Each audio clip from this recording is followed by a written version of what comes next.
Hello दोस्तों, सबसे पहले मैं आपको करियर अड्डा में स्वागत करता हूं और मैं यह अनुरोध करता हूं कि आप अगर इस चैनल को सब्सक्राइब नहीं किए हैं तो चैनल को सब्सक्राइब कर लें और बेल आइकन का घंटी दबा लें, जिससे आपको मैं किसी भी वीडियो डालूं तो सबसे पहले आपको फायदा हो।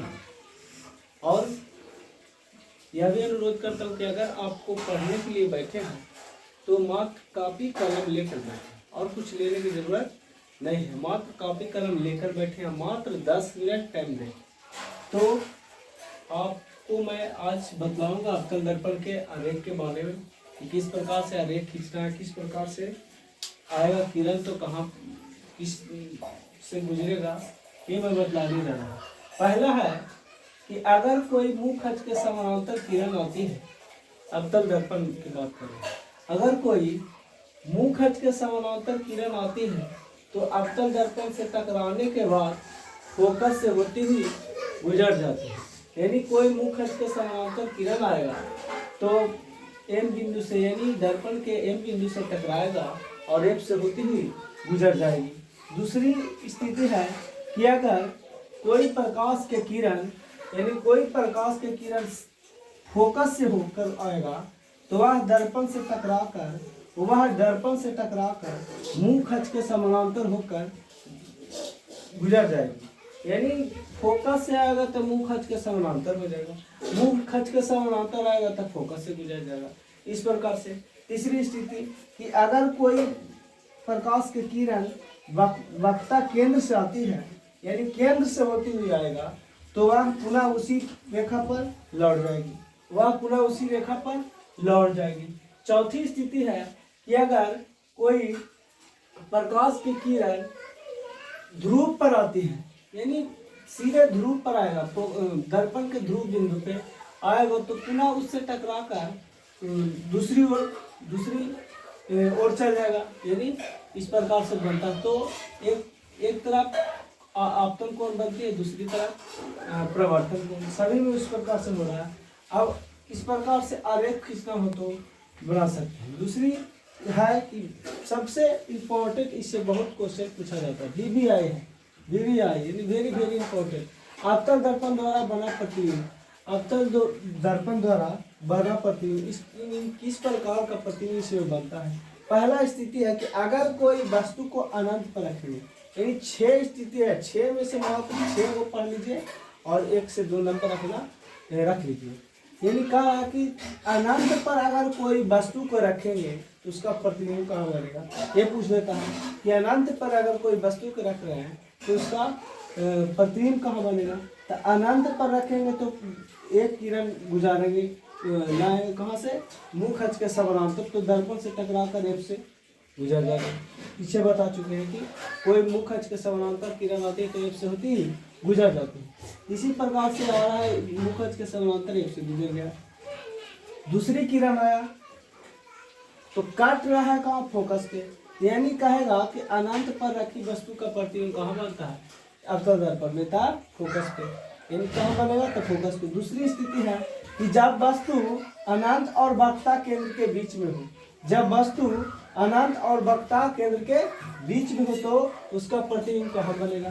तो हम लोग देखते हैं, यानी अनंत यहाँ से इधर हो गया, अनंत ये वक्ता केंद्र है, यानी अनंत और वक्ता केंद्र के बीच में रख रहे हैं, वस्तु रख दिए, वस्तु का नाम है ए और बी, यानी वस्तु से कोई किरण निकला, दर्पण से टकरा कर और एफ से होती हुई गुजरा और फिर एक किरण निकली, यानी ए बिंदु से निकली किरण और एफ से होती हुई गई और दर्पण से टकरा कर मुंह खच के समानांतर होकर निपट गया।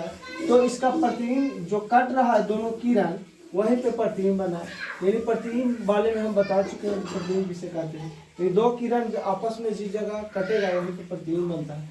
तो इस दोनों बिंदु कट रहा है, यानी कहाँ कटा, तो एफ और सी के बीच, यानी वक्ता केंद्र और फोकस के बीच। आप कह देगा कि वस्तु की प्रकृति कैसी होगी, तो वस्तु का प्रतिबिंब होगा जो वास्तविक होगा। इसमें होगा कि पूछ देगा कि जब कोई वस्तु को वक्ता केंद्र और अनंत के बीच में रखते हैं तो उसका प्रतिबिंब कैसा होगा, प्रतिबिंब की प्रकृति कैसी होगी। तो प्रतिबिंब होगा वस्तु की अपेक्षा उल्टा, वस्तु से छोटा, वस्तु से छोटा। तीसरी बात कि वस्तु की अपेक्षा उल्टा, वस्तु से छोटा, और होगा कि यह उल्टा होगा, यानी इस प्रकार से। तीसरी बात में चलते हैं तो वक्रता केंद्र पर रखा हुआ है वस्तु, यानी कहाँ पर रखेंगे, वक्रता केंद्र पर। तो वक्रता केंद्र पर रखें तो उसका प्रतिबिंब कहाँ पर रहा, वक्रता केंद्र पर। सिर्फ खाली क्या है कि यह उल्टा पाना है, यानी वास्तविक होगा। प्रतिबिंब कैसी होगी, वास्तविक होगी, उल्टा होगी और वस्तु के बराबर होगी। बस प्रतिबिंब कैसा बन रहा है, तो वास्तविक, उल्टा, वस्तु के बराबर, इन तीन प्रकार से इसमें प्रकृति इसका झलक रहा, यानी रख रहा है वस्तु कहाँ तक, वक्रता केंद्र पर। एक किरण निकली दर्पण से टकराकर एफ से होती हुई गुजर गई, दूसरी किरण निकली और गई एफ से होती हुई तो एम से टकराएगा तो मुखज के समानांतर हो जाएगा। दोनों किरण आकर आपस में वक्रता केंद्र के सामने कट रहा है तो प्रतिबिंब बनेगा वक्रता केंद्र पर, यानी वस्तु के अपेक्षा उल्टा होगा, वस्तु के बराबर होगा और वास्तविक प्रतिबिंब होगा। और कैसा प्रतिबिंब होगा, वास्तविक प्रतिबिंब। तीसरा है, चौथा कि वक्रता तथा फोकस के बीच में, यानी वस्तु रख रहे हैं हम लोग कि वक्रता केंद्र और फोकस के बीच में, वक्रता केंद्र और फोकस के बीच में किरण निकाला, यानी दर्पण से टकराकर एफ से होकर गुजरेगा। दूसरी किरण निकली और एफ से होती हुई गई और तो एफ से जाता है तो मुखज के समानांतर हो जाती है, यानी इस प्रकार से हो रहा है। तो इसका प्रतिबिंब देखिए कहाँ कट रहा है, दोनों किरण कट रहा है वक्रता केंद्र और अनंत के बीच, वक्रता केंद्र और अनंत के बीच, ये दोनों किरण कट रही है वक्रता केंद्र के और अनंत के बीच। अब देखिए यहाँ वस्तु जहाँ जब तक वक्रता केंद्र पर वस्तु था तो वहाँ तक बराबर बन रहा था, अब इधर आ गया वस्तु उधर भागा तो प्रतिबिंब इधर भागेगा, यानी आप प्रतिबिंब हो गया वस्तु से कुछ बड़ा, यानी प्रतिबिंब बनेगा वस्तु से बड़ा और वास्तविक और उल्टा।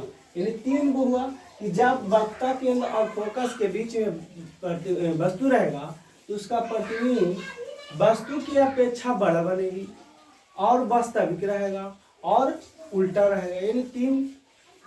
पांचवा में चलते हैं तो यानी वस्तु को रख दिए हम लोग कहाँ, तो फोकस पे, वस्तु को रख रहे हैं फोकस पे तो उसका प्रतिबिंब बन रहा है अनंत पे, यानी एक किरण निकली मुखज के समानांतर एम से टकराती हुई फिर एफ से होते हुए गुजर जाएगी। फिर दूसरी है कि ये सी से गया और दर्पण से टकरा कर पुनः उसी पर लौट गया और सी से होती हुई गुजर गई।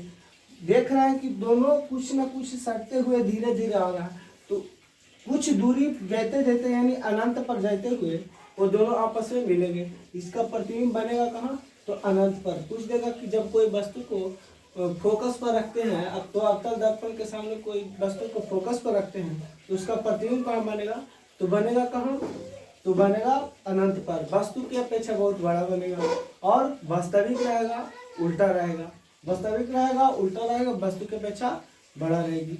और छठे में जो कि लास्ट पॉइंट है कि वस्तु को रखना है एफ और पी के बीच, यानी पोल और फोकस के बीच, यानी ध्रुव और फोकस के बीच, तो प्रतिबिंब कहाँ बनेगा, तो मात्र एक यही है जो आभासी प्रतिबिंब बनती है अवतल दर्पण में, मात्र एक यही है जो आभासी प्रतिबिंब। याद रखना है कि जब हम वस्तु को रखेंगे फोकस और पोल के बीच, यानी फोकस और ध्रुव के बीच, तो उसका प्रतिबिंब बनेगा दर्पण के पीछे, इसका प्रतिबिंब बनेगा दर्पण के पीछे बनता है, दर्पण के पीछे बनता है। प्रतिबिंब कैसा होता है, तो प्रतिबिंब होता है आभासी।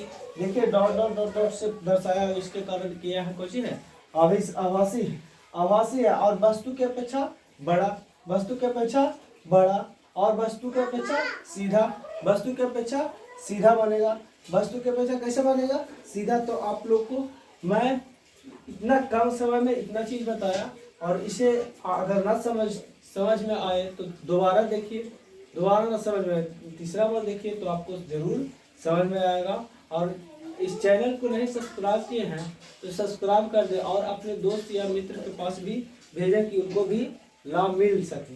और जाते जाते मैं यह कहता हूँ कि अपने माता पिता के नाम रोशन करने के लिए आप मात्र जितना समय बच रहा है उतना ही मेहनत करिए और अच्छे से अच्छे नंबर लाइए। मात्र 10 मिनट देकर 5 मिनट देकर हमारा वीडियो देखिए और नंबर लाइए अच्छा। या अभी फिजिक्स का चालू हुआ है, धीरे धीरे मैं सब